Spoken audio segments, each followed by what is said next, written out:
Başarıldığım şimdi maşalarını vardı da ihtiyaç tanıyan, yakından tanıyan anladım bana. Şimdi çocuğumuzu bir dostumuz Hande'de bağırlık etti. Tamam.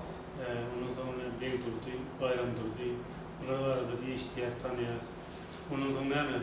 Şimdi başları maşaladığını biliyorsun. Kalkanıdan, atanıdan baş oldu.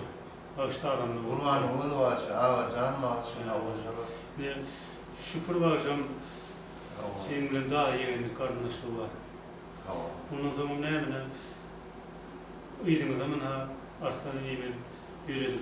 Doğan atı,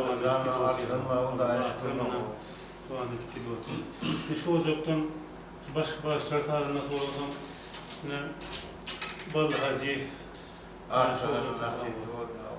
alternatif Ballı Hacif ama şu ocağı katına aydınlar etmeni öğrenmeyi nur ışıkta öğrenmeyi sapar verdi ihtiyane güçlü tarihine vardı akardiyon sorulun şu ocaktan şu ocağı katına bir öğrenmeyi ya olmasa Ağımrat, Kurtlar dostumuz olamına şu ocağı katına aydınlar öğrenmeyi.